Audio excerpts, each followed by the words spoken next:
Hey, how's it going, everyone? Just back in with another sequence video. So I came across this one just answering a question, another question, but it's amazing. Exodus 34 has a little bit of numerology in it too, which to me is fascinating. So Exodus 34:5, the Lord descended in the cloud and stood with him there and proclaimed the name of the Lord.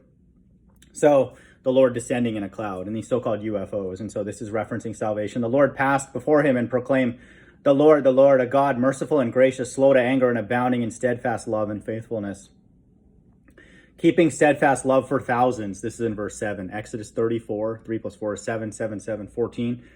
Keeping steadfast love for 1,000, forgiving iniquity and transgression and sin. That's reference to God's elect, salvation. Okay? And then now we're going to have a time of judgment, Great Tribulation.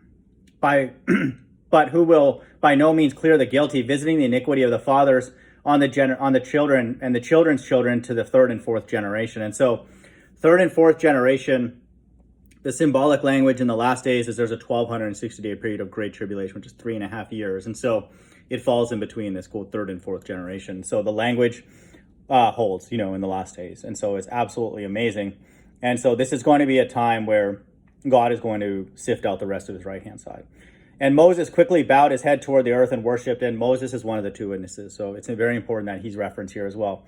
And he said, if now I have found favor in your sight, O Lord, please let the Lord go in the midst of us, for it is a stiff-necked people, and pardon our iniquity and our sin, and take us for your inheritance. So please let the Lord go in the midst of us. So the gospel is going to be preached in these so-called UFOs in the last days. And that's in verse, so Exodus 34, and that's in verse 9. So 9 plus 7 is 16. So this is the time of the Great Tribulation, the plagues, where God is going to, sift out the rest of his right-hand side.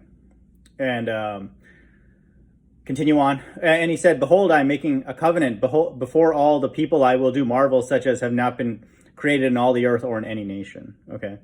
And all the people among whom you are shall see the work of the Lord, for it is an awesome thing that I'll do with you. And so this is a reference to everything that's going on worldwide that's going to happen. The gospel being preached, the plagues worldwide, and all that. Okay. Before all of your people, I will do marvels such as not been created in all the earth. And so this is foreshadowing a time in the last days of work that's God's doing across the entire earth. And now we're going to have reference to Christ returning with his elect to destroy. Verse 11, observe what I command you this day. Behold, I'll drive out before you the Amorites, the Canaanites, the Hittites, the Perizzites, the Hivites, the Jebusites. Take care lest you make a covenant with the inhabitants of the land to which you go, lest it become a snare in your midst. You shall tear, here's a verse, you shall tear down their altars and break their pillars and cut down their ashram. For you shall worship no other God, for the Lord, whose name is jealous, is a jealous God. That's in verse 14. For God's elect. Lest you make a covenant with the inhabitants of the land, and when they whore after their gods and sacrifice to their gods, and you are invited to eat of this sacrifice, and you take of their daughters for your sons, and their daughters whore after their gods, and make your sons whore after their gods. So all of this fundamentally is a judgment, that we're all in this position in the last days, whether we like it or not. And then, God is going to ultimately remove all those other gods, except for him in the last days. And it's going to be very evident in the sky. And then you have references after this to commands that God is giving Moses, for him and the Israelites to keep, you shall not make, yourself any gods that cast metal. You shall keep the festival of the unleavened bread. 6 days you work, 7th day you shall rest. You shall not offer the blood of my sacrifice with anything leavened. And, he's basically telling him, keep these, commandments.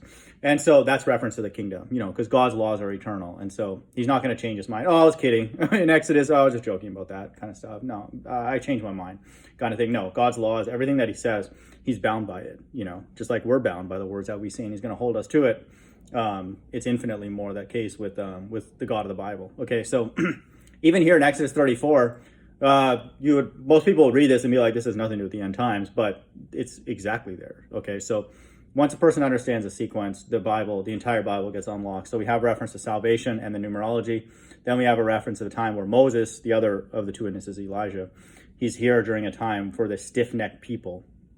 Okay. That need to see God, they need to see him do his miracles in order to believe. And then, they ultimately have to give up their life, refusing the mark of the beast. And then we have a time where God returns with his elect to destroy all the other nations. Okay. And then we have a time of God's laws being honored. Hope everyone's doing well. Bye.